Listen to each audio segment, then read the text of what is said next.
مسلک اہل حدیث پہ چلا جا اے سالک بے دھڑک، مسلک اہل حدیث پہ چلا جا اے سالک بے دھڑک، جنت الفردوس کو سیدھی گئی ہے سڑک۔ اب اس کے بعد فضیلت الشیخ حافظ جلال الدین قاسمی حفظہ اللہ آپ کے سامنے بدعات مروجہ اور ان کا پوسٹ مارٹم اس عنوان پر قرآن و حدیث کے روشنی میں لب کشائی فرمائیں گے۔ ان الحمد للہ نحمده ونستعینه ونستغفره ونعوذ باللہ من شرور انفسنا ومن سیئات اعمالنا من يهده الله فلا مضل له ومن يضلل فلا هادي له واشهد ان لا اله الا الله وحده لا شريك له واشهد ان محمدا عبده ورسوله يا ايها الذين امنوا اتقوا الله حق تقاته ولا تموتن الا وانتم مسلمون يا ايها الناس اتقوا ربكم الذي خلقكم من نفس واحدة وخلق منها زوجها وبث منهما رجالا كثيرا ونساء واتقوا الله الذي تساءلون به والأرحام إن الله كان عليكم رقيبا يا أيها الذين آمنوا اتقوا الله وقولوا قولا سديدا يصلح لكم أعمالكم ويغفر لكم ذنوبكم ومن يطع الله ورسوله فقد فاز فوزا عظيما أما بعد فإن خير الحديث كتاب الله وخير الهدي هدي محمد صلى الله عليه وسلم وشر الأمور محدثاتها وكل محدثة بدعة وكل بدعة ضلالة الضلالة في النار أعوذ بالله من الشيطان الرجيم بسم الله الرحمن الرحيم قل ما كنت بدعا من الرسل وما أدري ما يفعل بي ولا بكم إن أتبع إلا ما يوحى إلي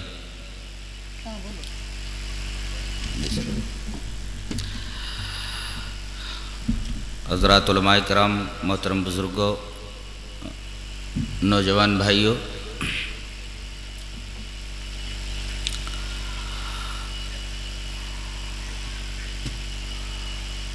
آج کا عنوان ہے بدعات اور ان کا پوسٹ مارٹم۔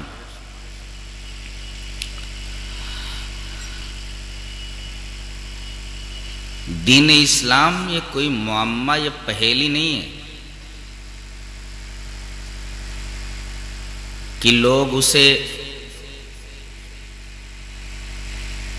سمجھنے کے لیے اپنے عقلی گھوڑے دوڑائیں،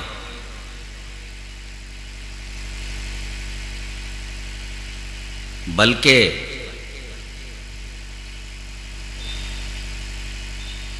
ہمیں مکلف بنایا گیا ہے کہ جو کچھ رسول اللہ صلی اللہ علیہ وسلم پر اترا ہے اس کو من وعن قبول کر لیں۔ یہاں عقلی گھوڑے دوڑانے کی کوئی گنجائش نہیں ہے۔ دلیل میں یہ حدیث لے لیں، وعن علی رضی اللہ تعالی عنہ قال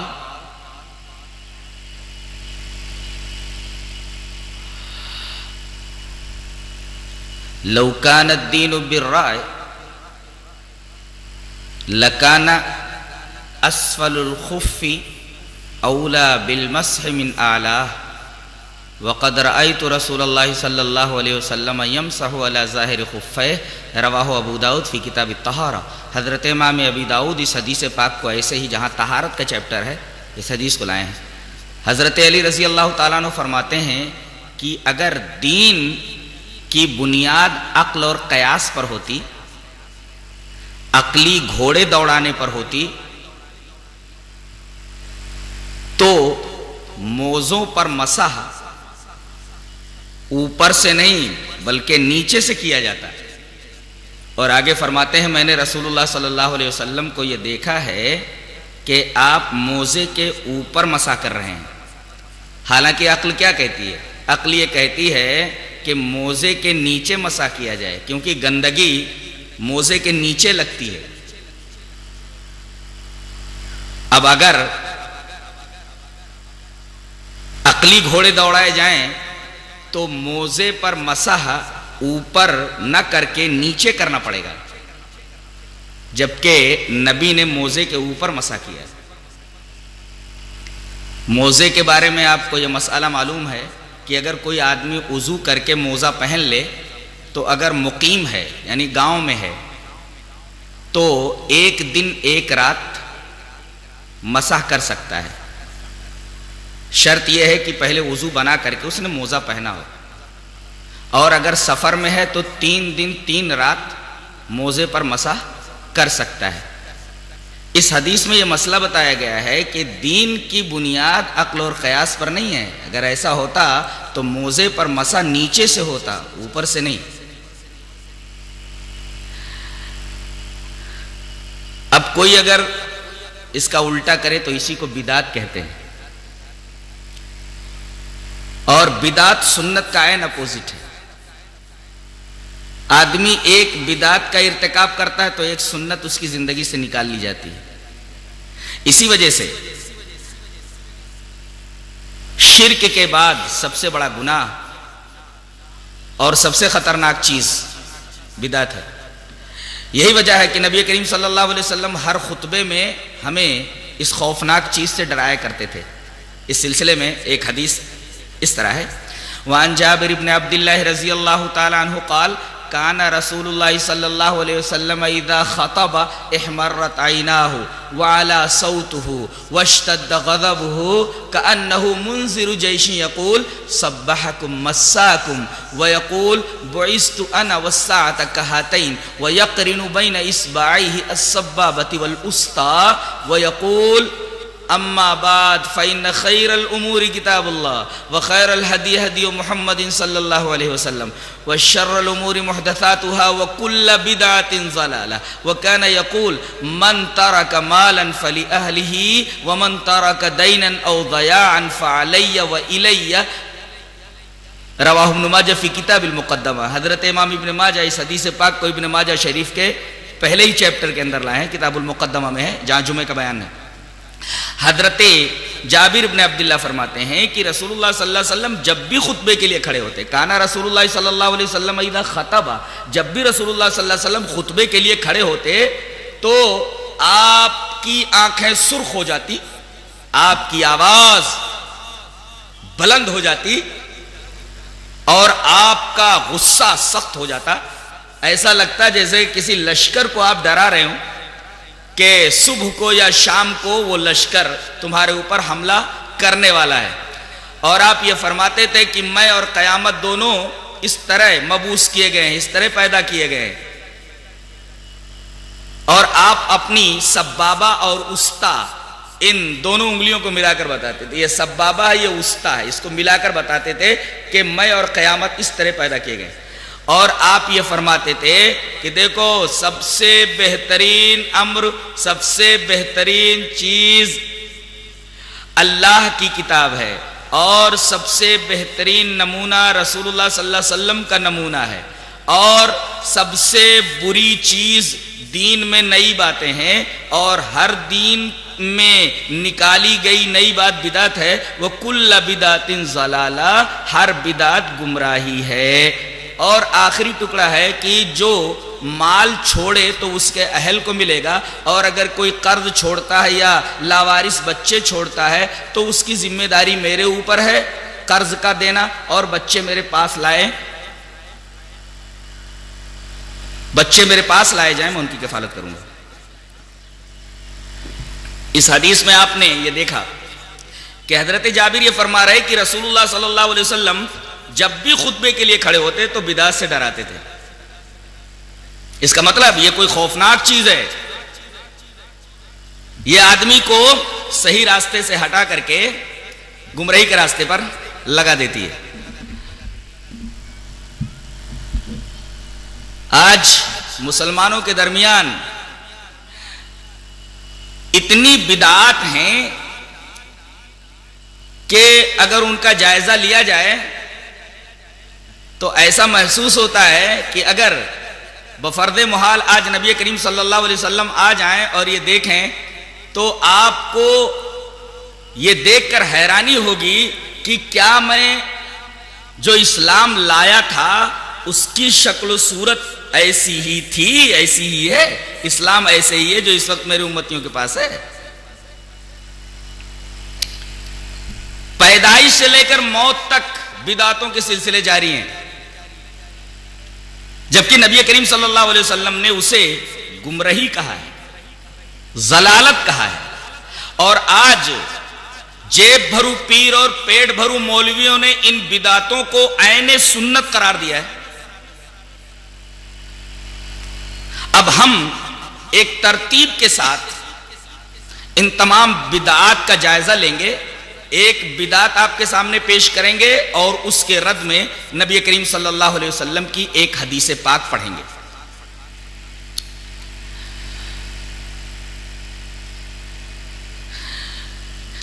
ایک بدعت ہمارے درمیان یہ ہے کہ ماہ سفر یہ منحوس مہینہ ہے. اس مہینے کو لوگ منحوس مہینہ مانتے ہیں. اس مہینے کو منحوس ماننا یہ بدعت ہے. حدیث جو اس کے خلاف ہے، اس کا رد کرتی ہے، وہ اس طرح ہے: وعن ابی ہریرہ رضی اللہ تعالی عنہ عن النبی صلی اللہ علیہ وسلم قال لا عدوى ولا طیرۃ ولا حام ولا سفر رواہ ابو داؤد فی کتاب رواہ بخاری فی کتاب الطب. حضرت امام بخاری اس حدیث پاک کو ایسے ہی کتاب الطب کے اندر لائے ہیں. یہ روایت بخاری کتاب الطب کے اندر موجود ہے. راوی حضرت ابو ہریرہ ہیں. حضرت ابو ہریرہ رضی اللہ تعالیٰ عنہ فرماتے ہیں کہ نبی کریم صلی اللہ علیہ وسلم نے فرمایا کہ اسلام میں چھوت چھات نہیں ہے کہ ایک شخص کو ایک بیماری ہو، اس کے پاس بیٹھنے کی وجہ سے وہ بیماری تمہیں لگ جائے. سوال یہ ہے کہ اس آدمی کو بیماری کہاں سے لگی؟ کہتے ہیں یہ فلاں کی صحبت میں بیٹھنے کی وجہ سے بیماری لگی تھی. تو سوال یہ ہوگا کہ اس کو بیماری کہاں سے لگی؟ اس کا مطلب یہ ہوا کہ چھوت چھات یہ اسلام میں نہیں ہے. اللہ کا حکم جب تک نہیں ہوتا کسی کو بیماری لگتی نہیں ہے. تو لا عدوہ چھوت چھات نہیں ہے اسلام میں. ولا طیرۃ، زمانے جاہلیت میں لوگ کیا کرتے تھے کہ پرندے کو اڑاتے تھے اور مقصد اپنے دل میں رکھتے تھے. اگر پرندہ دائیں طرف نکل گیا تو سفر کرتے تھے یا وہ کام کرتے تھے. اگر بائیں طرف چلا گیا اڑ کر کے تو وہ کام نہیں کرتے تھے. ظاہر ہے کہ ایک توہم ہے. یہ اس قسم کے وہم کا اسلام میں کوئی تصور نہیں ہے. اسلام نام ہے یقین کا، گمان کا نہیں. اسلام میں جو کچھ ہے سب کا تعلق یقینیات سے، وہمیات کی یہاں گنجائش نہیں ہے. تو لا عدوہ ولا طیرۃ، چھوت چھات نہیں، پرندے اڑا کر کے فال لینے کا معاملہ نہیں ہے. ولا حامتا، الو منحوس ہوتا ہے، اس کا کوئی تصور اسلام کے اندر نہیں ہے. الو بولنے لگتا ہے، کہتے ہیں منحوس جانور ہے. ولا حامتا، الو کی نحوست کا کوئی تصور اسلام کے اندر نہیں. ولا سفر، زمانے جاہلیت میں لوگ یہ سمجھتے تھے کہ سفر کا مہینہ یہ منحوس ہوتا ہے. تو جان لیا جائے کہ سفر کا مہینہ منحوس نہیں ہوتا. یہ زمانے جاہلیت کا ایک خیال تھا. اس حدیث پاک کی روشنی میں یہ پتا چلا کہ سفر کے مہینے کو جو لوگ منحوس سمجھتے ہیں در حقیقت اس حدیث پاک کو اپنے سامنے نہیں رکھتے، اور اگر سامنے رکھ کر کے ایسا کرتے ہیں تو در حقیقت اس حدیث کا انکار کرتے ہیں. دوسری بدعت مسلمانوں میں یہ موجود ہے کہ نحوست کچھ چیزوں میں ہوتی ہے، حالانکہ نحوست کا بھی تصور اسلام میں نہیں ہے. اس سلسلے میں میں ایک حدیث پاک آپ کے سامنے پیش کرتا ہوں. حدیث حضرت عبداللہ ابن عمر سے حدیث اس طرح ہے: وعن ابن عمر رضی اللہ تعالیٰ عنہ قال ذکروا الشوم عند النبی صلی اللہ علیہ وسلم فقال النبی صلی اللہ علیہ وسلم ان کان الشوم فی شیء ففی الدار والمرأة والفرس. رواہ البخاری فی کتاب النکاح. حضرت امام بخاری اس حدیث پاک کو، جہاں کا نکاح کا چیپٹر ہے، اس حدیث پاک کو ایسے ہی لایا. راوی حضرت عبداللہ ابن عمر رضی اللہ تعالیٰ عنہ. حضرت عبداللہ ابن عمر رضی اللہ تعالیٰ عنہ فرماتے ہیں کہ لوگوں نے نحوست کا ذکر نبی کریم صلی اللہ علیہ وسلم کے پاس کیا کہ اللہ کے رسول کیا کچھ چیزیں منحوس ہوتی ہیں؟ تو آپ نے فرمایا اگر نحوست کسی چیز میں ہوتی تو 3 چیزوں میں ہوتی، یعنی گھر میں گھر تنگ، عورت بدمزاج، گھوڑا اڑیل. اگر نحوست ہوتی تو ان 3 چیزوں میں ہوتی، لیکن اسلام میں نحوست ہے ہی نہیں، اس لیے کہ اس کو ان شرطیہ کے ساتھ ذکر کیا گیا ہے. اگر ہوتی کسی چیز میں تو ایسا ہوتا. نحوست اسلام میں نہیں ہے، لہذا ان 3 چیزوں کے اندر جن کے اندر نحوست ہونی چاہیے تھی ان کے اندر بھی نہیں ہے. لہذا نحوست کا بھی اسلام میں کوئی بھی تصور نہیں ہے. اسی طرح ایک مہینے کو اور منحوس مانتے ہیں، شوال کو. اور معاملہ یہ ہے کہ اس مہینے کے اندر شادیاں نہیں ہوتی. آئیے ذرا دیکھتے ہیں کیا یہ خیال درست ہے. روایت اس طرح: وان عائشہ رضی اللہ تعالی عنہا قالت تزوجنی رسول اللہ صلی اللہ علیہ وسلم فی شوال وادخلت علیہ فی شوال وکانت عائشہ تحب ان تدخل النساء فی شوال فای نسائہ کانت احدا عنده منی رواہ النسائی فی کتاب النکاح. حضرت امام نسائی حدیث پاک کو ایسے کتاب النکاح کے اندر لائے. حضرت عائشہ رضی اللہ تعالیٰ عنہ فرماتی ہیں کہ مجھ سے رسول اللہ صلی اللہ علیہ وسلم نے شادی کی شوال میں, میری رخصتی ہوئی شوال میں, اور حضرت عائشہ یہ پسند کرتی تھی کہ شوال ہی میں لڑکیوں کی شادی ہو, اور فرماتی ہیں کہ میری شادی شوال کے مہینے میں ہوئی, میری رخصتی بھی شوال کے مہینے میں ہوئی, اور لوگ کہتے ہیں کہ اس مہینے میں جس کی شادی ہوتی ہے وہ شادی منحوس مانی جاتی ہے, اس کا نصیبہ اس کا مقدر خراب ہوتا ہے. آخری ٹکڑے کے اندر حضرت عائشہ فرماتی ہے فَأَيُّ نِسَائِهِ كَانَتْ أَحْظَى عِنْدَهُ مِنِّي, میری شادی میری رخصتی شوال کے مہینے میں ہوئی, بتاؤ مجھ سے زیادہ قسمت والی عورت کون ہو سکتی ہے؟ اس لیے کہ میری شادی نبی کریم صلی اللہ علیہ وسلم سے ہوئی اور نبی سے میری شادی ہوئی ہے, مجھ سے زیادہ خوش نصیب اور کون ہو سکتا ہے؟ حضرت عائشہ فرما رہی ہیں کہ شوال کی نحوست کا جو تصور لوگوں کے درمیان موجود ہے یہ تصور صحیح نہیں ہے. یہ تو ہوا کچھ چیزوں میں نحوست کے تصور کی تردید. ایک چیز اور ذہن میں رکھ لیں, ماہ محرم کو بھی لوگ سوگ کا مہینہ سمجھ کر کے اس کے اندر بھی شادیاں نہیں کرتے اور اس کو سوگ کا مہینہ مانتے ہیں, روتے ہیں, گاتے ہیں, پیٹتے ہیں, نہ جانے کیا کیا حرکات کرتے ہیں, اور کہتے ہیں چونکہ محرم کے مہینے کی 10ویں تاریخ کو حضرت حسین رضی اللہ تعالیٰ عنہ میدان کربلا میں شہید کیے گئے, لہذا یہ پورا مہینہ سوگ کا مہینہ ہے, لہذا اس میں شادی نہ کی جائے. اس مہینے کی کیا حقیقت ہے جاننا چاہیے کہ ان عدت الشہور عند اللہ 12 شہرا فی کتاب اللہ یوم خلق السماوات والارض منها 4 حرم. 12 مہینے اللہ کی نگاہ میں ہیں, مہینوں کی تعداد اللہ کی نگاہ میں 12 ہے جب سے آسمان اور زمین بنے ہیں. ان میں سے 4 مہینے حرام کے ہیں, ان میں 3 تو الگ ترتیب ہیں, ذیقعد, ذوالحج, محرم اور 1 رجب ہے. تو یہ مہینہ تو جب سے آسمان اور زمین بنے ہیں تب سے اللہ کے نزدیک محترم ہے.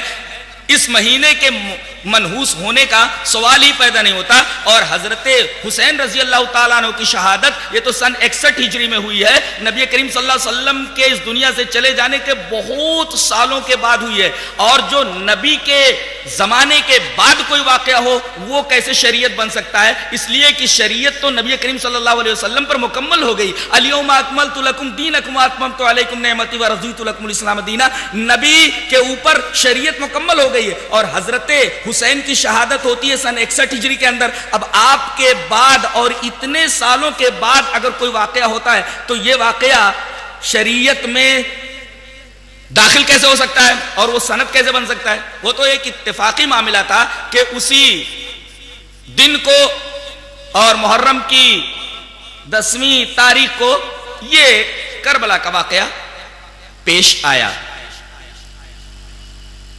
اس میں نبی کریم صلی اللہ علیہ وسلم نے ہمیں کیا حکم دیا؟ ایک حدیث پاک دیکھتے ہیں.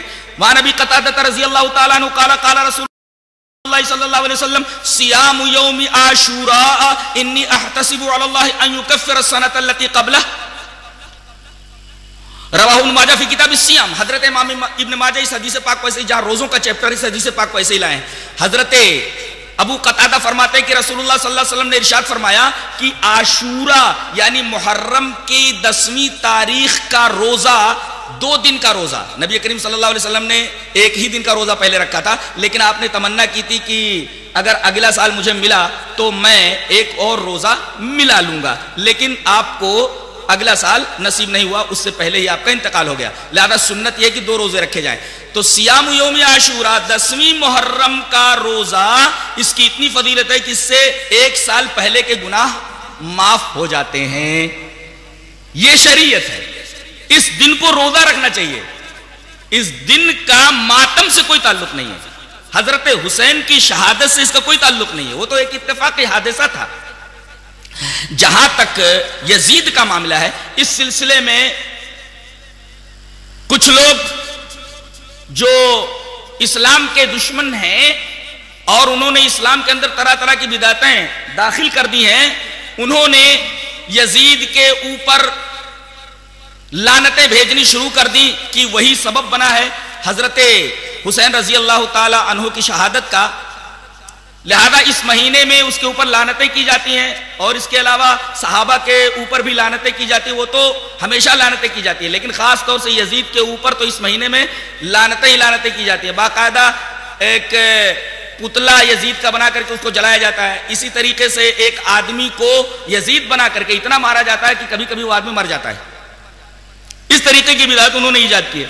حقیقت حال کیا ہے, اس سلسلے میں آپ کے سامنے ایک حدیث پیش کرتا ہوں. وعن خالد بن معدان ان عمیر بن الاسود الانسی حدثه انه اتى عبادة بن الصامت رضی اللہ تعالی عنہ وهو في ساحل حمص وهو في بناء له ومعه ام حرام رضی اللہ تعالی عنها قال عمیر فحدثتنا ام حرام رضی اللہ تعالی عنها انها سمعت النبي صلی اللہ علیہ وسلم يقول اول جيش من امتي يغزون البحر قد اوجبوا. قالت ام حرام قلت يا رسول الله انا فيهم قال انت فيهم. ثم قال النبي صلى الله عليه وسلم اول جيش من امتي يغزون مدينة قيصر مغفور لهم فقلت انا فيهم يا رسول الله قال لا. رواه البخاری فی کتاب الجہاد والسیر. حضرت امام بخاری حدیث پاک کو ایسے ہی کتاب الجہاد والسیر کے اندر لائے ہیں. حضرت ام حرام سے روایت کرتے ہیں حضرت عمیر رضی اللہ تعالیٰ عنہ کی, انہوں نے بیان فرمایا کہ نبی کریم صلی اللہ علیہ وسلم نے ایک دفعہ فرمایا کہ میری امت کا پہلا لشکر جو بحری لڑائی کرے گا, یعنی سمندر کے راستے سے, یہ قبرص کی لڑائی کے بارے میں کہا جا رہا ہے. سب سے پہلے میری امت کا پہلا لشکر جو سمندر کے راستے سے لڑائی کرے گا, ان کے اوپر جنت واجب ہو گئی. تو حضرت ام حرام فرماتی کہ اللہ کے رسول کیا میں ان میں سے ہوں گی؟ آپ نے فرمایا ہاں تم میں سے ہوگی. اور حقیقت میں اس غزوے کے اندر وہ شریک ہوئی اور اسی میں ان کا انتقال ہو گیا, وہ سواری پر سے گر کر کے. پھر نبی کریم صلی اللہ علیہ وسلم نے یہ فرمایا کہ میری امت کا ایک لشکر قیصر کے شہر کے اوپر, قسطنطنیہ کے اوپر حملہ کرے گا, اس میں جتنے لوگ شریک ہوں گے سارے کے سارے لوگوں کی مغفرت ہو جائے گی. تو حضرت ام حرام فرماتی ہیں کہ اللہ کے رسول کیا میں ان میں سے ہوں؟ تو آپ نے فرمایا نہیں. اس سے یہ پتہ چلتا ہے کہ ام حرام رضی اللہ تعالی عنہا اس لشکر کے اندر نہیں تھی, اور تاریخ اس بات پر متفق ہے کہ یہ جو پہلا لشکر ہے قسطنطنیہ اور مدینہ قیصر کے اوپر حملہ کرنے والا, اس کے کمانڈر ان چیف یزید تھے. یہاں تک کہ اس میں عام سپاہی کی حیثیت سے حضرت حسین بھی شامل ہیں, اور اس لڑائی کے اندر میزبان رسول حضرت ابو ایوب انصاری رضی اللہ تعالی عنہ بھی. اب بتائیے, جس لشکر کا کمانڈر ان چیف یزید ہو اور یہ تاریخ کا ایک حقیقی معاملہ ہو, ایک تاریخی حقیقت ہو, تو ایسے لشکر کے بارے میں نبی کریم صلی اللہ علیہ وسلم نے تو فرمایا کہ سارے کے سارے لوگ مغفور لہم ہے, سب کی مغفرت ہو گئی ہے, اور اس کا کمانڈر ان چیف یہی تھا. لہذا یزید کے تعلق سے جو غلط فہمیاں پھیلی ہوئی ہیں وہ بھی ایک طریقے کی ایک اخلاقی بدعت ہے, اور دین میں اس کو شامل کر لیا گیا ہے. اس طریقے سے اس کو بھی ایک بدعت کہا جا سکتا ہے. معاملہ عید میلاد النبی کی حیثیت, آئیے اس پر ایک حدیث دیکھ لیتے ہیں. حدیث کس طرح؟ ان عبد الرحمن ابن ابی بکرۃ رضی اللہ تعالی عنہ, عبد الرحمن ابن ابی بکرۃ عن ابی عن النبی صلی اللہ علیہ وسلم قال شہران لا ينقصان شہر عید رمضان و ذو الحجۃ. رواہ البخاری فی کتاب الصوم. حضرت امام بخاری اس حدیث پاک کو جہاں روزوں کا بیان ہے اسی طریقے سے لائے. عبد الرحمن ابن ابی بکرہ اپنے باپ سے روایت کرتے ہیں, وہ کہتے ہیں کہ رسول اللہ صلی اللہ علیہ وسلم نے فرمایا 2 مہینے کبھی کم نہیں ہوتے. 2 مہینے کبھی کم نہیں ہوتے, اس کا کیا مطلب؟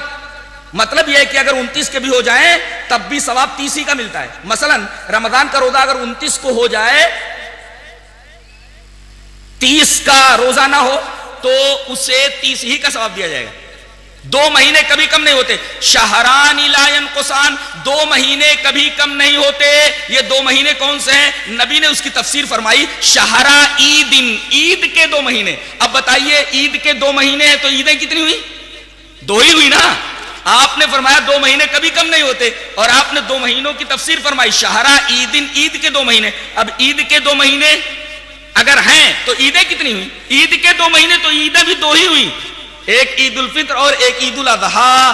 لہذا عید میلاد النبی کہنا یہ صحیح نہیں ہے، اس لیے کہ نبی فرمائے کہ عیدیں میں 2 دے رہا ہوں اللہ کے دینے کی وجہ سے تم کو، اے میری امت. اب امت یہ کہے کہ ہمیں 2 نہیں چاہیے، ہمیں 3 چاہیے، ایک ہم بنا لیتے ہیں. لہذا یہ تیسری عید جو بنائی ہے اس حدیث کے مخالف ہے اور یہ بدعت ہے. اور ایک نقطہ اور بھی، پیر کے دن آپ صلی اللہ علیہ وسلم پیدا ہوئے، کیا اس دن روزہ رکھنا جائز ہے کہ نہیں؟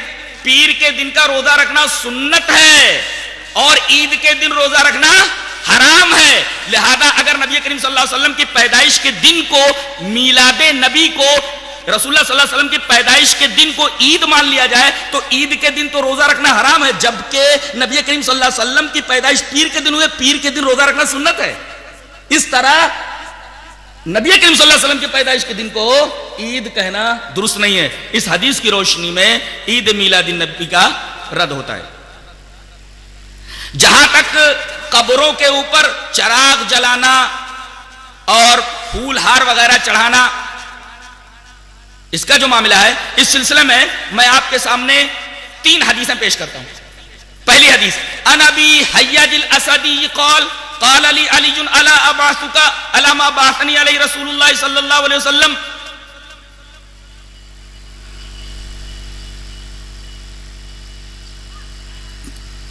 حضرت ابو حیاج اسدی کہتے ہیں کہ ایک دفعہ مجھے حضرت علی نے بلایا اور کہا کہ دیکھو کیا میں تمہیں ایسی مہم کے اوپر نہ بھیج دوں جس پر مجھے نبی کریم صلی اللہ علیہ وسلم نے بھیجا تھا. وہ مہم کیا تھی کہ اللہ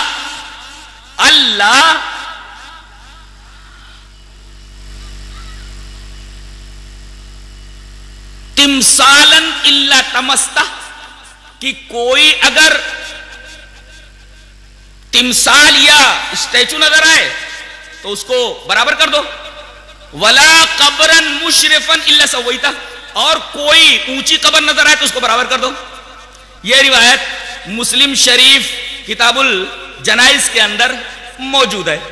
اب بتائیے، اونچی قبر بنانا نبی کریم صلی اللہ علیہ وسلم نے اس سے منع کیا ہے اور حضرت علی کو باقاعدہ ایک مہم کے اوپر روانہ کیا تھا. اس مہم کے اوپر ابو حیاج اسدی کو خود حضرت علی بھیج رہے ہیں کہ کوئی اونچی قبر نظر آئے تو اس کو برابر کر دو.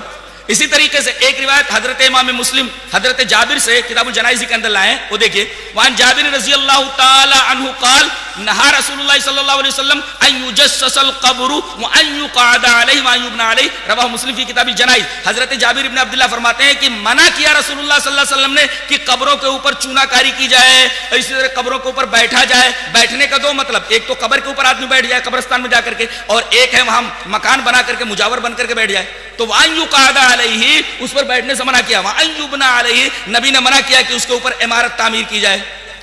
لوگوں نے عمارتیں تعمیر کر لی ہیں، باقاعدہ مجاور بن کر کے بیٹھ گئے ہیں. اسی طریقے سے اس کے اوپر باقاعدہ ہر سال ہر مہینے کلر ہوتا ہے، جبکہ نبی کریم صلی اللہ علیہ وسلم نے ان تمام چیزوں سے منع فرمایا. اس سلسلے میں ایک حدیث پاک اور آپ کے سامنے رکھ دوں. حدیث اس طرح ہے، وان ابن عباس رضی اللہ تعالی عنہما قال لعن رسول اللہ صلی اللہ علیہ وسلم زائرات القبور والمتخذین علیہ المساجد والسروج، رواہ ابو داود فی کتاب الطہارہ. حضرت ابن عباس رضی اللہ تعالی عنہما فرماتے ہیں کہ رسول اللہ صلی اللہ علیہ وسلم نے لعنت فرمائی ہے قبر کی زیارت کرنے والی عورتوں پر، کہ وہاں جا کر کے قبر والوں سے کچھ مانگیں، اور ان کے اوپر بھی لعنت فرمائی ہے جو قبروں کے اوپر مسجدیں بنا لیتے ہیں، اور ان لوگوں کے اوپر بھی لعنت فرمائی ہے جو قبروں کے اوپر چراغ جلاتے ہیں. یہ روایت امام ابی داؤد کتاب الجنائز کے اندر لائے ہیں. کتاب الجنائز کے اندر یہ روایت موجود ہے، راوی حضرت عبداللہ ابن عباس رضی اللہ تعالیٰ عنہ. اب دیکھیے آپ، قبروں کے اوپر مسجد بنانے والے کے اوپر اللہ کے رسول نے لعنت فرمائی ہے. اسی طریقے سے قبروں کے اوپر چراغ جلانے والے کے اوپر بھی اللہ کے رسول صلی اللہ علیہ وسلم نے لعنت فرمائی ہے. لہذا قبروں کے اوپر چراغا کرنا، پھول ہار چڑھانا، یہ تمام چیزیں ایسی ہیں جن کا کوئی ثبوت اسلام میں نہیں ہے. یہ تمام کی تمام چیزیں بدعت سے تعلق رکھتی ہیں. جہاں تک معاملہ صلاۃ و سلام کا ہے، اس سلسلے میں آپ کے سامنے ایک حدیث پاک پیش کرتا ہوں. حدیث اس طرح وعن ابی ہریرہ رضی اللہ تعالی عنہ قال قال رسول اللہ صلی اللہ علیہ وسلم لا تجعلوا بیوتکم قبورا ولا تجعلوا قبری عیدا وصلوا علی فإن صلاتکم تبلغنی حیث کنتم. رواہ ابو داؤد فی کتاب المناسک. حضرت امام ابی داؤد اس حدیث پاک کو جہاں قربانیوں کا بیان ہے اس حدیث پاک کو ایسے ہی لائیں. راوی حضرت ابو ہریرہ ہیں. حضرت ابو ہریرہ فرماتے ہیں کہ رسول اللہ صلی اللہ علیہ وسلم نے ارشاد فرمایا کہ تم لوگ اپنے گھروں کو قبر مت بناؤ. غور فرمائیں, اپنے گھروں کو قبر نہ بناؤ. اس کا کیا مطلب؟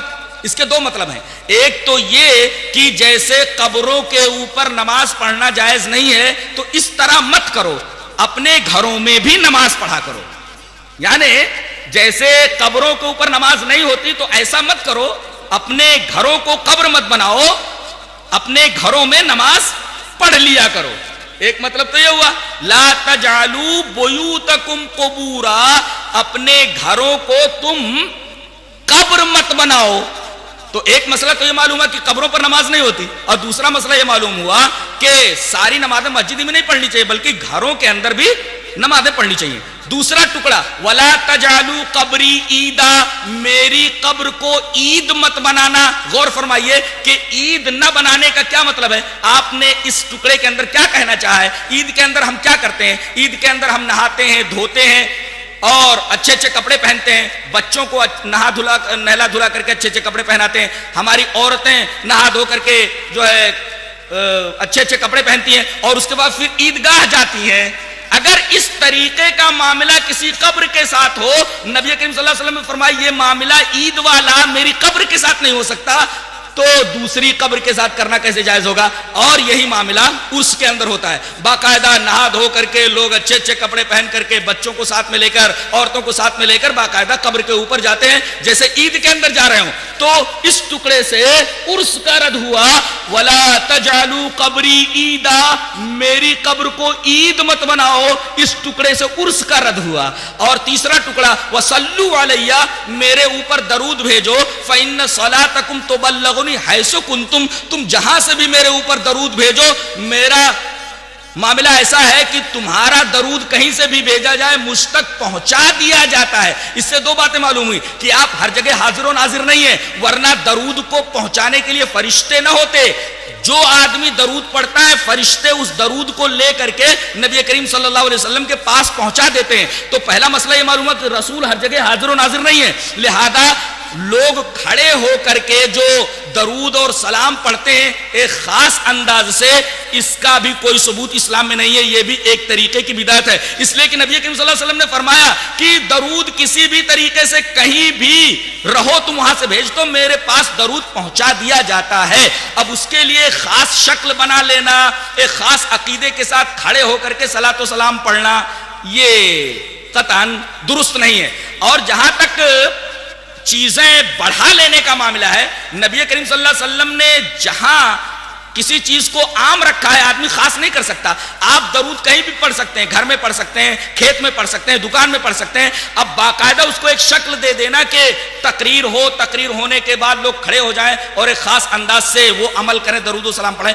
اس کا کوئی ثبوت اسلام کے اندر نہیں ہے. یہ ایک طریقے سے اسلام میں اضافہ ہے. ذرا ایک حدیث دیکھیے, حدیث اس طرح وعن نافع ان رجلا اتى الى جنب ابن عمر فقال الحمد لله والسلام على رسول الله قال عمر وانا اقول الحمد قال ابن عمر وانا اقول الحمد لله والسلام على رسول الله وليس هكذا علمنا رسول الله صلى الله عليه وسلم علمنا ان نقول الحمد لله على كل حال. رواه الترمذي في كتاب الادب. حضرت امام ترمذی اس حدیث پاک کو ایسے کتاب الادب میں لائے. یہ نافع ہیں, حضرت عبداللہ ابن عمر رضی اللہ تعالیٰ عنہ کے شاگرد ہیں. وہ کہتے ہیں کہ ہم لوگ بیٹھے ہوئے تھے حضرت عبداللہ ابن عمر کے پاس, ایک آدمی بھی وہاں تھا, اچانک اس کو چھینک آئی. اب چھینک جب آتی ہے تو ہم لوگ کیا بولتے ہیں؟ الحمدللہ. تو اس آدمی کو جب چھینک آئی تو اس نے کیا کہا؟ الحمدللہ والسلام علی رسول اللہ. فوراً ابن عمر نے ٹوک دیا, کہا وانا اقول الحمدللہ والسلام علی رسول اللہ, میں بھی الحمدللہ والسلام علی رسول اللہ بولتا ہوں. ولیس ہکذا علمنا رسول اللہ صلی اللہ علیہ وسلم, رسول اللہ صلی اللہ علیہ وسلم نے ہمیں چھینک کے وقت صرف الحمدللہ کہنا سکھایا ہے. یہ جو تو نے آگے والسلام علی رسول اللہ, صلاۃ و سلام جو تو نے بڑھایا ہے, اس کا ثبوت نہیں ہے. اس سے یہ پتہ چلا کہ نبی کریم صلی اللہ علیہ وسلم نے جو عبادت جس انداز سے ہمیں دی ہے اس کے آگے پیچھے کچھ نہیں بڑھا سکتے. جب چھینک کے آگے الحمدللہ آپ نے سکھایا, اس کے آگے ہم سلام نہیں بڑھا سکتے, تو اذان سے پہلے, اذان کے بعد ہم سلام کیسے بڑھا سکتے ہیں؟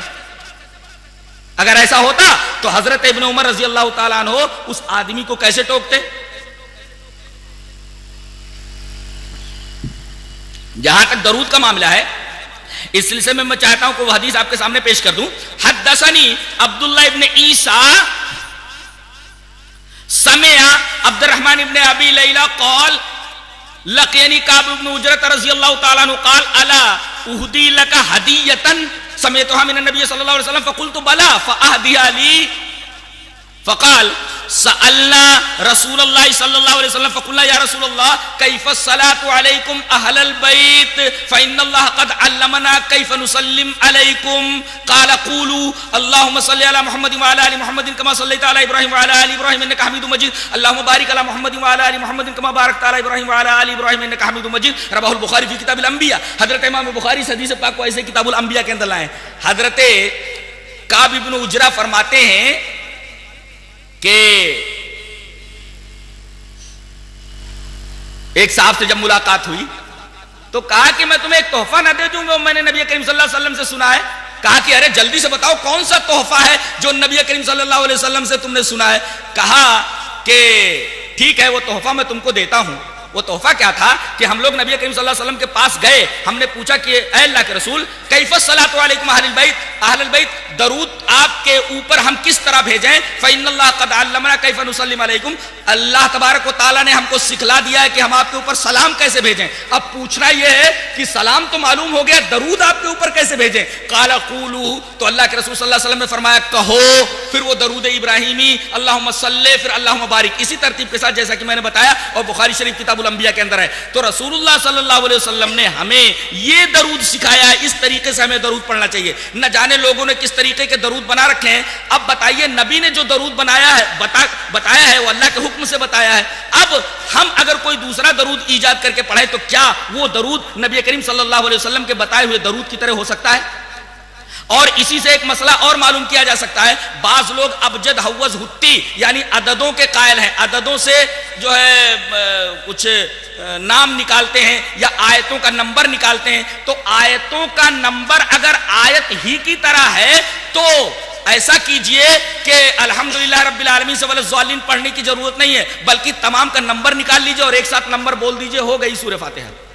کتنا آسان ہے. اور اگر آپ درود شریف پڑھنا چاہیں تو نبی کریم صلی اللہ علیہ وسلم کا نمبر جو ہے محمد کا نمبر صلی اللہ علیہ وسلم کتنا نکلتا ہے؟ 92. تو ایسا پڑھو اللہم صلی علی 92 وعلی آل 92. چلے گا کیا؟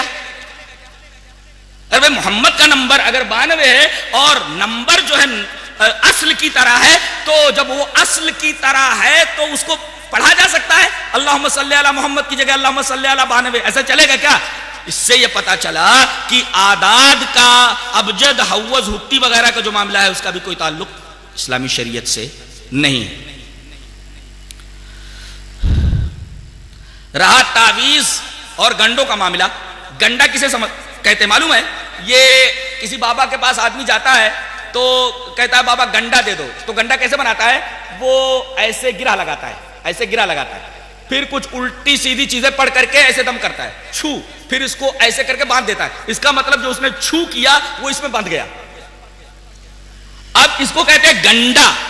اب اس کا ثبوت ہے کیا اسلام کے اندر؟ یہ حدیث پاک دیکھیے. وعن ابی ہریرہ رضی اللہ تعالی عنہ قال قال رسول اللہ صلی اللہ علیہ وسلم من عقد عقدۃ ثم نفث فيها فقد سحر ومن سحر فقد اشرک ومن تعلق شيئا اكل الیہ. رواہ النسائی فی کتاب الایمان وشرائعہ. حضرت امام نسائی اس حدیث پاک کو ایسے ہی کتاب الایمان کے اندر لائے. راوی حضرت ابو ہریرہ ہیں. حضرت ابو ہریرہ رضی اللہ تعالی عنہ فرماتے ہیں کہ رسول اللہ صلی اللہ علیہ وسلم نے ارشاد فرمایا جس آدمی نے گرہ لگائی، یہ گرہ لگانا، جس آدمی نے گرہ من عقد عقدۃ، جس آدمی نے گرہ لگائی ثم نفث فيها پھر اس کے اندر پھونکا، چھو، فقد سحر اس نے جادو کیا، ومن سحر فقد اشرک جس نے جادو کیا اس نے شرک کیا، ومن تعلق شيئا وكل الیہ اور جو آدمی کوئی چیز لٹکاتا ہے تو اس کے حوالے کر دیا جاتا ہے. کسی آدمی نے ڈورا لٹکایا، اللہ کہتا ہے جا میں نے ڈورے کے حوالے کر دیا. یہ ڈورا کیا تیرا بنا لیتا ہے، کیا بگاڑ لیتا ہے؟ بنا لے، بگاڑ لے.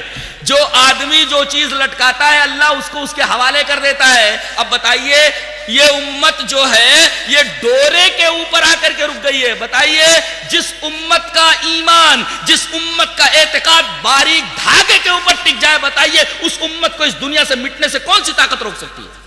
اللہ پر اوپر سے بھروسہ اٹھ گیا، دھاگے کے اوپر بھروسہ ہو گیا. تو من عقد عقدۃ ثم نفث فیھا فقد سحر، جس آدمی نے گرہ لگائی پھر اس کے اندر پھونک مارا اس نے جادو کیا، اور جس آدمی نے جادو کیا اس نے شرک کیا. پتہ یہ چلا کہ جس آدمی نے گنڈا بنایا، گنڈا پہنا، دونوں نے شرک کیا. یہ تو گنڈے کا معاملہ ہوا. تعویذ کا معاملہ دیکھیے، گنڈا تو ایسے بنایا جاتا ہے جیسے کہ میں نے ابھی بتایا، اور تعویذ کے اندر کیا کہتے ہیں، وہ ذرا زعفران چاہیے، 1000 کا زعفران لگے گا، تو موم جامہ بنانے کے لیے اتنی موم لگے گی. اب اس طریقے سے سامنے والے کو حیرت اور پریشان کرتے ہیں کہ وہ کہتا ہے ساری چیزیں کہاں ملیں گی بابا، آپ کتنا چاہتے ہیں وہ ہم پیسہ آپ کو دے دیں، ہمیں تعویذ بنا کر کے دے دو. بابا کہتے دے دو 10,000 دے دو، 5,000 دے دو. اس طریقے سے یہ دکانیں چل رہی ہیں. اب آئیے ذرا تعویذ دیکھتے ہیں، موم جامع اور زعفران کی حقیقت دیکھتے ہیں. حدیث اس طرح وان عقبۃ بن عامر الجہنی رضی اللہ تعالی عنہ ان رسول اللہ صلی اللہ علیہ وسلم اقبل الیہ رات فبايع 9 وامسك واحد فقالوا یا رسول اللہ بایعت 9 وترکت هذا قال ان علیہ تمیمۃ فادخل یدہ فقطع فبایعہ وقال من علق تمیمۃ فقد اشرک. رواه احمد فی مسندہ. حضرت امام احمد بن حنبل رحمہ اللہ اس حدیث پاک کو ایسے ہی مسند احمد کے اندر لائیں. یہ مناظرے کی باتیں کرنے والے اور یہ اس طریقے سے ہار اور جیت کی بات کرنے والے، یہ لفاظی کرنے والے، یہ لفظوں کی بازیگری کرنے والے، ذرا ایک حدیث پڑھ کر کے بتائیں. حالت خراب ہو جائے گی. ایک حدیث نہیں پڑھ سکتے، اس لیے کہ حدیث وہی پڑھ سکتا ہے جسے نبی کریم صلی اللہ علیہ وسلم سے محبت ہو. حدیث کی باتیں وہی کرتا ہے جس سے نبی کریم صلی اللہ علیہ وسلم کو محبت اور جو نبی کریم صلی اللہ علیہ وسلم سے محبت کرے. جی لفاظی کا نام تقریر نہیں ہے. نبی کریم صلی اللہ علیہ وسلم کی بات آپ پیش کر دیجئے. یہ حدیث پیش کی گئی وہ مسند احمد کی ہے. حضرت عقبہ ابن عامر جوہنی اس روایت کے راوی ہیں. حضرت عقبہ ابن عامر جوہنی فرماتے ہیں کہ نبی کریم صلی اللہ علیہ وسلم کے پاس 10 آدمی آئے. آپ نے 9 کے لیے بیعت کے لیے ہاتھ بڑھا دیا. ایک آدمی نے جب ہاتھ بڑھایا تو آپ نے ہاتھ کھینچ لیا. تو لوگوں نے کہا کہ اللہ کے رسول یہ 10 آدمی جو آپ کے پاس آئے تھے وفد کی شکل میں، آپ نے 9 سے تو بیعت کر لی، لیکن ایک آدمی نے جب بیعت کے لیے آپ سے ہاتھ بڑھایا تو آپ نے اپنا ہاتھ کھینچ لیا، اس سے بیعت نہیں کی. وجہ کیا ہے؟ تو آپ نے فرمایا دیکھ نہیں رہے ہو اس کے اوپر تعویذ ہے، وہ تعویذ پہنے ہوئے ہے. اس آدمی کو معلوم ہوا کہ تعویذ کی وجہ سے نبی کریم صلی اللہ علیہ وسلم نے مجھ سے بیعت نہیں کی، لہذا اس نے اپنا ہاتھ داخل کیا فقطعہ، اس تعویذ کو کاٹ دیا. اب جب تعویذ کو کاٹ دیا فبایعہ، تو نبی کریم صلی اللہ علیہ وسلم نے اس سے بیعت کی. یہاں ایک بات اور سمجھ لیں، بیعت 2 طریقے کی ہوتی ہے. ایک بیعت ہوتی ہے مذہبی، ایک بیعت ہوتی ہے سیاسی. مذہبی بیعت صرف نبی کے ہاتھ پر ہوتی ہے. اب قیامت تو کوئی نبی آنے والا نہیں، مذہبی بیعت کا جواز ختم ہو گیا، کسی اور کے ہاتھ میں مذہبی بیعت نہیں ہوگی. اور ایک بیعت ہوتی تھی سیاسی جو خلیفہ کے ہاتھ پر ہوتی تھی. اب خلیفہ جب کبھی ہوگا تو اس کے ہاتھ پر سیاسی بیعت ہوگی. تو ایک بیعت ہوتی ہے مذہبی جو نبی کے ہاتھ پر، نبی قیامت تک اب نہیں آئے گا، لہذا یہ مذہبی بیعت ختم. اور اگر کوئی خلیفہ ہوگا تو اس کے ہاتھ پر سیاسی بیعت ہوگی. بقیہ تیسری بدعت کا کوئی تصور نہیں ہے. یہ جو پیری مریدی کے بیعت ہے یہ سراسر بدعت ہے.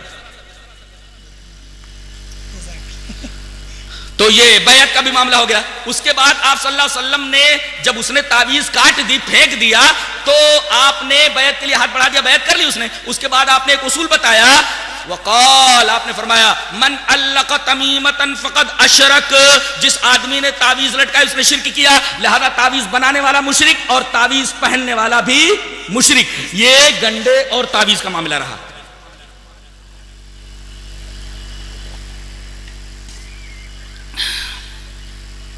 جہاں تک معاملہ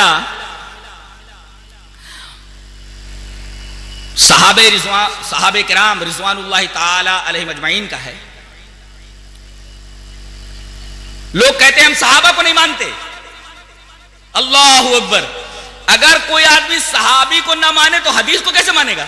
اس لیے کہ نبی کریم صلی اللہ علیہ وسلم کی حدیث تو انہی کے واسطے سے پہنچی ہے. یہ امت اور نبی کے درمیان ایسا مقدس واسطہ ہے کہ اس واسطے کو اگر نکال دیا جائے تو قرآن امت تک کیسے پہنچے گا، حدیثیں امت تک کیسے پہنچے گی. لہذا روایت کے آخر میں یہی صحابی ہوتا ہے. اگر اس کو نہ مانا جائے تو حدیث کے ماننے کو کوئی مطلب ہی نہیں ہوتا. اور اہل الحدیث کہنے کا مطلب یہ ہے کہ وہ جہاں حدیثیں مانتا ہے، نبی کی بات مانتا ہے، صحابی کو بھی مانتا ہے. اہل الحدیث کہنے کا مطلب یہ ہے کہ نبی کو بھی مانتا ہے اور صحابی کو بھی مانتا ہے. اس لیے کہ ابھی آپ نے دیکھا کہ جو بھی حدیثیں میں نے پیش کی ہیں اس کے شروع میں کوئی نہ کوئی صحابی ضرور تھا. اب صحابی کی عظمت ہمارے دلوں میں کیا ہے، اس سلسلے میں آپ کے سامنے ایک روایت پیش کرتا ہوں. روایت اس طرح، وعن ابی ہریرہ رضی اللہ تعالی عنہ قال قال رسول اللہ صلی اللہ علیہ وسلم لا تسبوا اصحابی لا تسبوا اصحابی فوالذی نفسی بیدی لو ان احدکم انفق مثل احد ذهبا ما ادرک مد احدهم ولا نصیفہ. رواہ مسلم فی کتاب الفضائل. حضرت امام مسلم اس حدیث پاک کو ایسے کتاب الفضائل کے اندر مناظرہ کریں گے. مناظرے کا مطلب یہ ہے کہ میں 1000 حدیثیں پڑھتا ہوں تو 500 حدیثیں پڑھ کے بتا دے.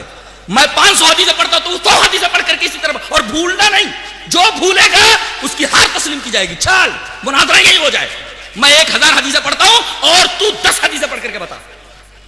مناظرہ کریں گے. حدیث پڑھنے کا طریقہ ہی نہیں، حدیث سمجھتے ہی نہیں ہے. پتہ ہے ان کا سارا کھڑاک، سارا معاملہ جب دعا، تعویذ اور گنڈوں اور حرام خوری کے اوپر ٹکا ہوا ہے تو وہ مناظرہ کیا کریں گے؟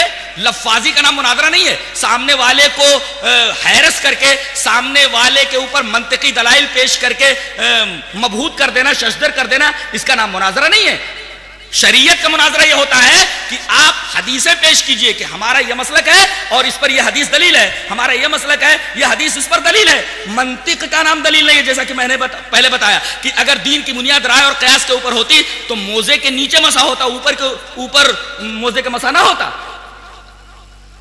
مناظرہ کریں گے تو صحابہ کرام رضوان اللہ تعالی علیہم اجمعین کے بارے میں اہل حدیث کا عقیدہ ہے جو اس حدیث میں بیان کیا گیا ہے، جسے امام مسلم کتاب الفضائل میں لائیں. حضرت ابو ہریرہ فرماتے ہیں کہ رسول اللہ صلی اللہ علیہ وسلم نے ارشاد فرمایا لا تسبوا اصحابی لا تسبوا اصحابی، میرے صحابہ کو برا بھلا مت کہو، میرے صحابہ کو برا بھلا مت کہو. ارے میرے صحابہ کا مقام تو اتنا بڑا ہے. فوالذی نفسی بیدی، قسم اس ذات کی جس کے ہاتھ میں میری جان ہے، تم میں سے اگر کوئی احد پہاڑ کے برابر بھی سونا خرچ کر دے تو میرے صحابی کے ایک سیر جو خرچ کرنے کے برابر بھی نہیں ہوگا. یہ صحابہ کرام کا مقام ہے. کوئی غیر صحابی جو صحابی نہیں ہے نبی کا اگر احد پہاڑ کے برابر بھی سونا خرچہ کر دے تو اتنا مرتبہ نہیں حاصل کر سکتا جتنا کہ رسول اللہ صلی اللہ علیہ وسلم کا ایک صحابی ایک سیر جو خرچ کرنے پر ثواب پائے گا، اجر پائے گا. یہ فرق ہے صحابی میں اور ایک عام آدمی میں.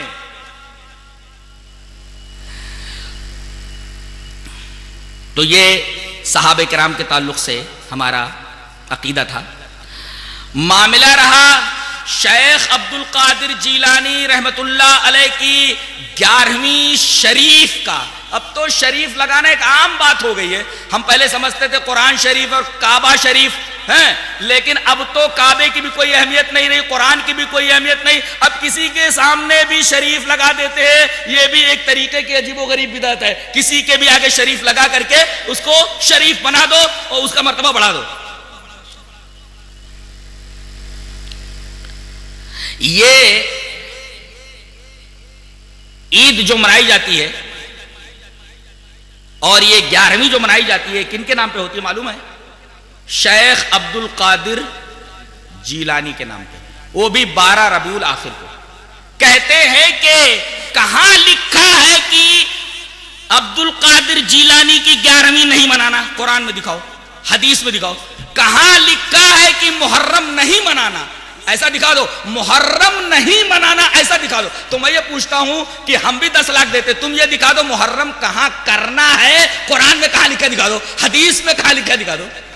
اب مسئلہ کیسے حل ہو؟ میں کہتا ہوں کہ کہاں لکھا ہے دکھا دو، تم کہتے کہاں نہیں لکھا ہے دکھا دو. تو مسئلہ کیسے حل ہوگا؟ مسئلہ پھر وہی طریقہ ہوگا حل کرنے کا کہ کتاب و سنت کی طرف رجوع کیا جائے.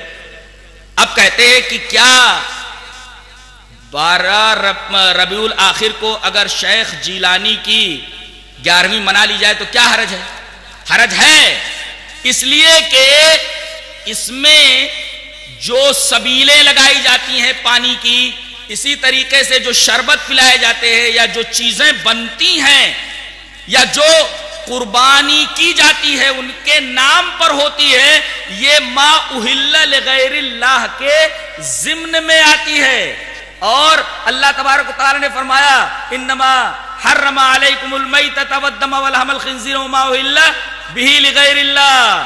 وما اہل لغیر اللہ کا مطلب یہ ہے ما اہل بہ لغیر اللہ کا غیر اللہ کے نام جو چیز منسوب ہو جائے جی کہ یہ بابا کا بکرا ہے، یہ اجالے شاہ کا مرغا، یہ سید کبیر کی گائے، یہ بی بی فاطمہ کی سہنک، اور یہ شیخ جیلانی کی 11ویں. تو اس طریقے سے جو ہے یہ 11ویں ربیع الاخر کا جو معاملہ ہے وہ اس وجہ سے ناجائز ہے کہ یہ ما اہل لغیر اللہ کے ضمن میں آتا ہے. غیر اللہ کے تعلق سے، غیر اللہ کے نام پر لوگ چیزیں پیش کرتے ہیں، لوگ بناتے ہیں، اس وجہ سے اس کی حرمت ہے. اور شیخ جیلانی یہ نبی کریم صلی اللہ علیہ وسلم کے 500 سال بعد ہیں. نبی کریم صلی اللہ علیہ وسلم اس دنیا سے گئے، اس کے بعد 500 سال کے بعد یہ حضرت آتے ہیں. اب بتائیے جو نبی کریم صلی اللہ علیہ وسلم کے 500 سال بعد آیا ہو، اس کے بارے میں کوئی معاملہ یا اسی طریقے سے اس کے تعلق سے کوئی چیز کرنا، یہ شریعت کیسے ہو سکتی ہے؟ شریعت تو نبی کریم صلی اللہ علیہ وسلم پر ختم ہو گئی تھی. الیوم اکملت لکم دینکم واتممت علیکم نعمتی ورضیت لکم الاسلام دینا. لہذا ما اہل لغیر اللہ یا ما اہل بہ لغیر اللہ کے ضمن میں آ کر کے یہ جو 11ویں ہے پیر صاحب کی، وہ ناجائز ٹھہرتی ہے. اسی طریقے سے ماہ رجب کے 22 رجب کے جو کنڈے بنتے ہیں، رجب کے مہینے میں 22ویں رجب کو جو کنڈے بنائے جاتے ہیں وہ جعفر صادق کے نام پر ہوتے ہیں. نام پر ہوا تو ما اہل بھی لغیر اللہ کی وجہ سے حرام ہوا. اور در حقیقت یہ 22 رجب کا جو معاملہ ہے، اس تاریخ کو نہ تو حضرت جعفر صادق کی پیدائش ہوئی ہے اور نہ اس دن کو، اس تاریخ کو حضرت جعفر صادق کی وفات ہوئی ہے. جب حضرت جعفر صادق کی وفات اور پیدائش دونوں کا تعلق رجب کی 22ویں تاریخ سے نہیں ہے تو پھر کیوں منایا جاتا ہے 22ویں تاریخ کو، اور رجب کے کنڈے جعفر صادق کے نام پہ کیوں منائے جاتے ہیں؟ در حقیقت ایک بہت خطرناک چیز شیعوں کی طرف سے چل کر کے سنیوں میں آ گئی ہے. وہ حقیقت یہ ہے کہ وہ شیعہ تبرہ کرتے ہیں صحابہ کرام کے اوپر، اور خاص طور سے یزید کے والد حضرت معاویہ رضی اللہ تعالیٰ عنہ کے اوپر. اور حضرت معاویہ کی یہ تاریخ وفات ہے، 22 رجب کو حضرت معاویہ رضی اللہ تعالیٰ عنہ کا انتقال ہوا. اب اس دن خوشی منانا، یہ حلوے پکانا، یہ ساری چیزیں کرنا، یہ در حقیقت غیر محسوس طریقے پر سنیوں کے ذریعے تبرہ کرنا ہے، گالی دلانی ہے حضرت معاویہ رضی اللہ تعالی عنہ کو. لہذا یہ چیز بھی شریعت سے کوئی تعلق نہیں رکھتی، یہ بھی بدعت میں آتی ہے. لوگوں کا یہ عقیدہ ہے کہ ماہ شعبان میں روحیں آتی ہیں، لہذا ان کے لیے کچھ کھانے بنا کر رکھے جاتے ہیں. یہاں تک کہ اگر وہ شراب پیتا تھا تو شراب کی بوتل بھی رکھ دی جاتی تھی. انا للہ و انا الیہ راجعون. اس کے بارے میں یہ جان لیں کہ یہاں سے آدمی گیا، روح نکال لی گئی تو دوبارہ دنیا میں آدمی واپس نہیں آتا. قرآن نے کہا، سورہ مومنون اٹھا کر کے دیکھیے، وَمِن وَرَائِهِمْ بَرْزَخٌ إِلَى يَوْمِ يُبْعَثُونَ، اور ان کے درمیان ایک برزخ ہے. برزخ مانے آڑ، یعنی ایک آڑ کھچ گئی ہے. اب وہ لوگ اس آڑ کو پار کر کے اس دنیا کے اندر نہیں آ سکتے. اب وہ قیامت کے دن ہی اٹھائے جائیں گے. یہ آیت کریمہ بتاتی ہے کہ آدمی جب مر گیا تو اس کی روح یا تو سجین میں پہنچ گئی یا علیین کے اندر پہنچ گئی. اگر وہ اچھی روح ہے تب تو وہ دنیا میں کیوں آئے گی؟ دنیا کی پریشانی تو جھیلی ہے اس نے، وہ دنیا میں کیوں آئے گی؟ اور اگر بری روح ہوتی تو اس کو فرشتے آنے کیسے دیں گے، گھومنے دیں گے؟ وہ دنیا کی جیل تھوڑی ہے کہ توڑ کر کے بھاگ جائیں. وہ فرشتوں کی جیل ہے، بہت بری طرح مارتے ہیں اور کسی کو اس جیل سے آنے نہیں دیتے. تو اگر اچھی روح ہے تب تو دنیا میں آئے گی نہیں، بری روح ہے تو فرشتے اس کو آنے دیں گے؟ جاؤ پیرول کے اوپر رہا کیا جاتا، گھوم پھر کر کے آ جاؤ. یہ دنیا کی جیل ہے. لہذا اس طریقے کا عقیدہ ایک بےہودہ عقیدہ ہے، اور یہ وہی آدمی بنا سکتا ہے جس کے پاس دماغ نام کی کوئی چیز نہ ہو، سینس لیس ہو. جہاں تک صلاۃ الرغائب کی بات ہے، صلاۃ الرغائب ترغیب دینے والی نماز. اب ترغیب دینے والی نماز یہ صلاۃ الرغائب جو پڑھی جاتی ہے، میرا خیال یہ ہے کہ 15ویں شعبان کو پڑھی جاتی ہے. انی ارا لو جمعت هؤلاء الى قارئ واحد لكان امثل. ثم عزم فجمعهم على ابي بن كعب رضي الله تعالى عنه. ثم خرجت معه ليلة اخرى والناس يصلون بصلاة قارئهم. قال عمر نعم البدعة هذه. واللتی ینامون عنها افضل من التی یقومون یرید آخر اللیل وکان الناس یقومون اولہ رواہ البخاری فی کتاب صلاۃ التراویح. حضرت امام بخاری اس حدیث پاک کو ایسے کتاب صلاۃ التراویح کے اندر لائے ہیں اور روایت پورے صفحے کی جو میں نے آپ کے سامنے پڑھ دی ہے. مناظرہ کریں گے بیچارے, ایک لائن تو پڑھ نہیں سکتے, حدیث کیا پڑھیں گے, یہ ایک صفحے کی پوری روایت پڑھ دی گئی. اور اس سے پہلی والی روایت 1.5 صفحے کے اوپر ہے دارمی کے اندر, دارمی شریف کی روایت تھی. اور یہ روایت امام بخاری رحمۃ اللہ علیہ کتاب صلاۃ التراویح کے اندر لائے. حضرت عمر رضی اللہ تعالیٰ عنہ کے خزانچی ہیں عبد الرحمن بن عبد القاری, وہ کہتے ہیں کہ میں عمر رضی اللہ تعالیٰ عنہ کے ساتھ مسجد نبوی کی طرف نکلا, دیکھا کہ ایک آدمی اکیلے تراویح کی نماز پڑھ رہا ہے. فَإِذَا النَّاسُ أَوْزَاعٌ مُتَفَرِّقُونَ, الگ الگ پڑھ رہے ہیں. ایک آدمی الگ تراویح کی نماز پڑھ رہا ہے اکیلا, اور ایک آدمی ایک جگہ تراویح پڑھ رہا ہے, اس کے ساتھ چند لوگ پڑھ رہے ہیں. اس طرح کوئی آدمی اکیلا پڑھ رہا ہے, کوئی آدمی جماعت کے ساتھ پڑھ رہا ہے. دو باتیں معلوم ہوئی, کوئی آدمی اگر اکیلے تراویح پڑھے تب بھی جائز ہے, کوئی آدمی اگر جماعت کے ساتھ تراویح پڑھے تب بھی جائز ہے. یہاں دیکھیے یصلی الرجل لنفسہ, تنہا پڑھ رہا ہے وہ, اور یصلی الرجل فیصلی بصلاۃ الرحمۃ, جماعت کے ساتھ پڑھ رہے ہیں. اس کا مطلب یہ ہوا, مسئلہ یہ نکلا بخاری شریف کی اس روایت سے کہ تنہا بھی آدمی تراویح پڑھنا چاہے تو پڑھ سکتا ہے, جماعت کے ساتھ پڑھنا چاہے تو پڑھ سکتا ہے. اب حضرت عمر نے دیکھا کہ یار ایک ہی مسجد میں بہت سارے لوگ الگ الگ پڑھ رہے ہیں, آوازیں ٹکرا رہی ہیں, تو میں ایسا کرتا ہوں کہ ان کو ایک امام کے پیچھے جمع کر دیتا ہوں, سب لوگ ایک امام کے پیچھے پڑھیں. ابی ابن کعب کے بارے میں فرمایا آپ نے کہ کل سے تمام لوگ ابی ابن کعب کے پیچھے پڑھیں گے, کوئی تنہا نہیں پڑھے گا, اس طرح آوازیں آپس میں ٹکراتی ہیں. دوسرے دن پھر کہتے ہیں حضرت عبد الرحمن بن عبد القاری کہ میں حضرت عمر کے ساتھ نکلا, دیکھا کہ تمام لوگ اپنے قاری کے پیچھے, حضرت ابی ابن کعب کے پیچھے سب تراویح کی نماز پڑھ رہے ہیں. تو حضرت عمر نے یہ منظر دیکھ کر کے فرمایا نعم البدعۃ ھذہ, کتنی اچھی بدعت ہے یہ. دو مسئلہ معلوم ہوا نا, اکیلے تراویح پڑھ سکتا ہے جماعت کے ساتھ. یہ حضرت عمر نے نعم البدعۃ ھذہ کیوں کہا؟ بعض لوگ کہتے ہیں دیکھو بدعت بھی اچھی ہوتی ہے, بدعت بھی اچھی ہوتی ہے. یہاں بدعت جو ہے اپنے لغوی معنی میں ہے. کیا مطلب؟ کل کے مقابلے میں. بدعت مانے نیاپن, نیاپن.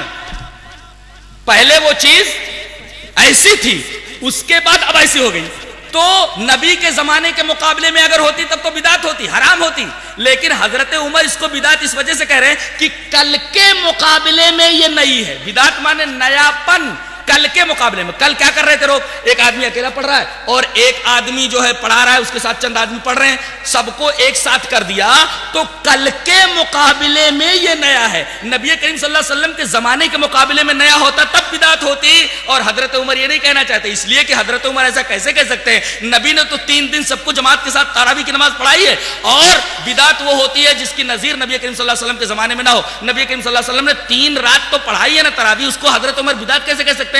حضرت عمر نے جو بدعت کہی وہ کل کے مقابلے میں. کل جو لوگ اس طرح پڑھ رہے تھے اب ایک امام کے پیچھے پڑھ رہے, تو کل کے مقابلے میں یہ نیاپن بہت اچھا ہے. نعم البدعۃ ھذہ, یہ معنی ہے نعم البدعۃ ھذہ کا. اس سے لوگ استدلال کرتے ہیں کہ بدعتیں بھی بعض اچھی ہوتی ہیں, بعض بری ہوتی ہیں, جبکہ ہر بدعت گمراہی ہوتی ہے. نبی کریم صلی اللہ علیہ وسلم کی وہ حدیث جو ابی جابر بن عبداللہ سے آئی تھی, جسے امام ابن ماجہ کتاب الصیام کے اندر لائے ہیں, اس کے اندر اتنا کل بدعت ضلالہ, ہر بدعت گمراہی ہے. کوئی بدعت اچھی ہو ہی نہیں سکتی, کوئی بدعت حسن ہو ہی نہیں سکتی. اب دیکھیے نبی کے زمانے میں وہ چیز نہیں تھی, صحابہ کے زمانے میں نہیں تھی. مولود بھی ایسے ہی ہے, خوب جھوم جھوم کر کے مولود پڑھتے ہیں, پتہ نہیں اس میں کیا کیا پڑھتے ہیں, نہ قرآن ہوتا ہے نہ حدیث ہوتی ہے, نہ جانے کیا کیا چیزیں پڑھ کر کے نبی کریم صلی اللہ علیہ وسلم کی جو ہے پیدائش کا معاملہ لے کر کے, اور پھر اس طریقے سے ایک محفل جمع کر کے لوگ مولود پڑھتے ہیں. چونکہ یہ چیز کسی صحابی نے نہیں کیا, نبی کریم صلی اللہ علیہ وسلم کے زمانے میں نہیں ہوا, اور آپ نے یہ بات کرنے کے لیے, چیز کرنے کے لیے کسی سے کہا بھی نہیں, لہذا یہ چیز بھی بدعت کی قبیل سے ہے. اور جس قدر خطرناک شرک ہے اس سے زیادہ کم خطرناک بدعت نہیں ہے. شرک کرنے والے کے بارے میں نبی کریم صلی اللہ علیہ وسلم کی حدیثیں دیکھیے اور خود آیت قرآنیہ دیکھیے کہ اللہ سارے گناہ بخش سکتا ہے مگر شرک کو نہیں بخشے گا. اب کتنا خطرناک ہے معاملہ شرک کا, اس سے کم خطرناک چیز بدعت نہیں ہے. اور اگر اتنی خطرناک چیز نہ ہوتی تو نبی کریم صلی اللہ علیہ وسلم کی اتنی حدیثیں بدعت کی تردید میں نہ ہوتی. اور حدیثیں تو چھوڑیے، ہر خطبہ جو آپ کا ہوتا تھا، کوئی خطبہ ایسا نہیں ہوتا تھا جس کے اندر آپ نے بدعت سے لوگوں کو ڈرایا نہ ہو. میں یہ کہتا ہوں کہ جس طرح آدمی کو شرک سے بچنا چاہیے، اسی طریقے سے آدمی کو بدعت سے بھی پرہیز کرنا چاہیے. اس لیے کہ شیطان سب سے پہلے یہ کوشش کرتا ہے کہ آدمی کو شرک میں مبتلا کر دے. جب یہ دیکھتا ہے کہ آدمی شرک میں مبتلا نہیں ہو سکتا، ذرا کٹر ہے، تو کوشش یہ کرتا ہے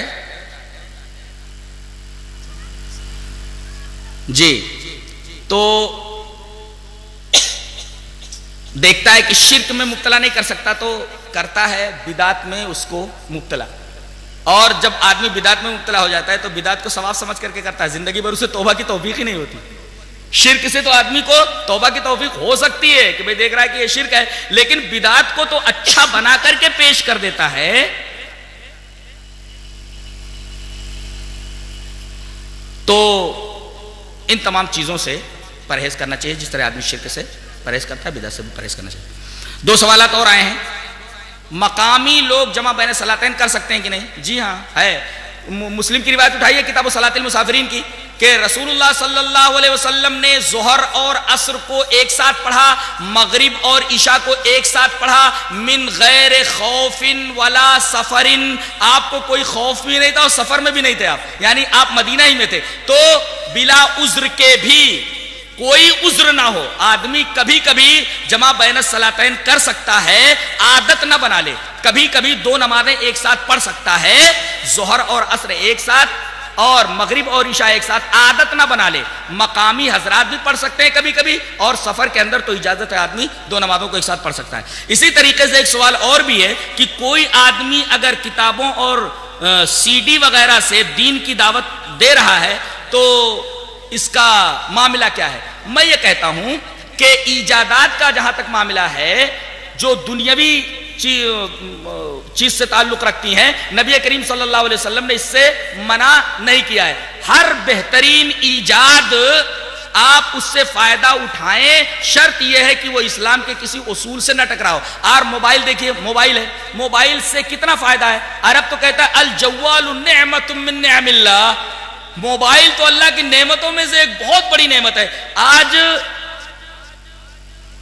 ہزاروں میل کا، سینکڑوں میل کا سفر منٹوں میں طے ہو جاتا ہے. پوری دنیا مٹھی میں آ گئی ہے انسان کے. کتنی بڑی نعمت اللہ تبارک تعالیٰ نے ہمیں دے دی ہے موبائل کی شکل میں. لیکن اگر آدمی اسی موبائل سے جو اللہ کی ایک بہت بڑی نعمت ہے غلط فائدہ اٹھانے لگے تو، غلط چیز کرنے لگے تو ظاہر ہے کہ وہ ناجائز ہو جائے گا. اسی طریقے سے جہاں تک سی ڈی کا معاملہ ہے، اگرچہ وہ تصویر ہے لیکن اس کے ذریعے اگر آدمی دین کا کوئی کام کر رہا ہے تو اس کے جواز میں کوئی شبہ نہیں ہے. تمام علماء اسلام جو عرب کے ہیں اس بات پر متفق ہیں. اس لیے کہ آپ دیکھیے کہ باقاعدہ وہاں کی نماز جو ہے ریلیز ہوتی ہے، مسجد نبوی کی ہے، مسجد حرام کی ہے، اور باقاعدہ وہاں کے علماء کی کیسٹس وغیرہ آتی ہیں. اگر اتنا سیریس میٹر ہوتا یہ تو اس پر پہلے عرب کے علماء قدغن لگاتے اور عرب کے علماء اس کے اوپر روک لگاتے. لیکن چونکہ اس کا جواز ہے، دینی کام اس سے کیا جا سکتا ہے، نئی نئی ایجادات سے فائدہ اٹھایا جا سکتا ہے جس کا تعلق دنیا سے، اس میں کوئی وہ شک نہیں.